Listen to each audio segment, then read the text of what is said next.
ஆன்மீக நண்பர்கள் அனைவருக்கும் வணக்கம். ஓம் ஸ்ரீ மகா பெரியவா திருவடிகள் சரணம். நாம் இன்னைக்கு இந்த வீடியோவில் என்ன பார்க்க போகிறோம் அப்படின்னா, உங்களுக்கு வறுமை பண கஷ்டம் தரும் கண் திருஷ்டியே ஒரு அடி தள்ளி போகிறதுக்கு சிறிது மிளகு இருந்தால் மட்டும் போதும். அது என்னன்னு தெரிஞ்சுக்கிறதுக்கு முன்னாடி இது வரைக்கும் நம்ம சேனலை சப்ஸ்கிரைப் பண்ணாதவங்க சப்ஸ்கிரைப் பண்ணிக்கோங்க. இந்த வீடியோ பிடிச்சிருந்துச்சுன்னா ஒரு லைக்குமே கொடுத்துருங்க. வாங்க இப்போ நம்ம வீடியோக்குள்ளே போகலாம்.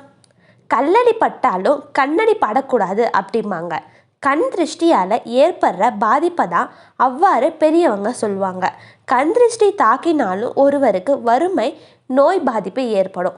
அடிக்கடி துன்பம் வரும். ஒருவர் நன்றாக வாழ்ந்தாலும் அவரை பார்த்து வயிறு எரியறவங்க இருக்கதா செய்கிறாங்க. அவங்களோட வயிறெரிச்சல் நல்லவங்களை கூட கஷ்டத்துக்கு உள்ளாக்கும். நோய் நொடிகள் படாத பாடுபடுத்தும். அதனால் கண் திருஷ்டி நீக்க சில பரிகாரங்கள் செய்யணும். ஏன் இப்படி அப்படின்னு யோசிச்சாலோ அல்லது கோவிலுக்கு சென்று பெரியவங்க கிட்ட ஆலோசனை கேட்டாலோ கண் திருஷ்டியின் தாக்குதல் அதிகம் பாதிப்பு இருப்பதாக சொல்லி அதுக்கான பரிகாரங்களை சொல்லுவாங்க. கண் திருஷ்டி போக சில பரிகாரங்கள் சொல்லுவாங்க. அதில் ஒன்றை இந்த ஆன்மீக பதிவில் நாம் பார்க்க போகிறோம். பொதுவாக கல்லுப்பு வரமிளகாய் சேர்த்து கண் திருஷ்டி கழித்து வீட்டு தெரு முச்சந்தியில் சுற்றி போடுவாங்க.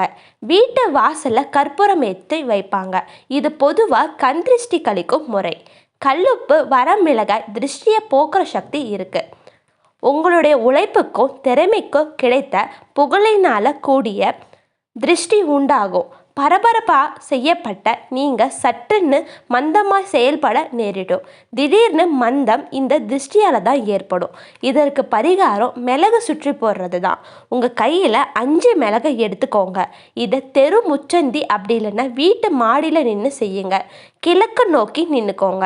நீங்கள் எடுத்து வச்சிருக்கிற மிளகை தலையை சுற்றி இடமிருந்து வலம் வலமிருந்து இடம் அப்படின்னு 7 முறை சுற்றி தலையில் இருந்து பாதம் வர மேலிருந்து கீழாக இறங்கி 4 மிளகை 4 திசையில் எரிஞ்சிடுங்க. 5வது மிளகை மேல் நோக்கி எரிஞ்சிடுங்க. இந்த பரிகாரத்தை நீங்கள் எந்த நாள்லையும் செய்யலாம். ஞாயிற்றுக்கிழமை அப்படி இல்லைன்னா அமாவாசை தினங்களில் செஞ்சீங்க அப்படின்னா அது மிகவும் விசேஷமானது. இந்த பரிகாரத்தை மாலை 6:30 மணிக்கு மேலே தான் தொடங்கணும். குழந்தைகளுக்கு ஏற்பட்ட கண் திருஷ்டி போக இந்த பரிகாரம் மிகவும் பயனுள்ளதாக இருக்கும். இந்த பரிகாரத்தை மேல் உங்களுக்கு நம்பிக்கை இருந்தால் மட்டும் இதை நீங்கள் செஞ்சு பலனடைங்க. எல்லா பிரச்சனைக்கும் ஒரு தீர்வு இருக்கும். ஹரஹர சங்கர ஜெய ஜெய சங்கர, ஹரஹர சங்கர ஜெய ஜெய சங்கர. அனைவருக்கும் நன்றி.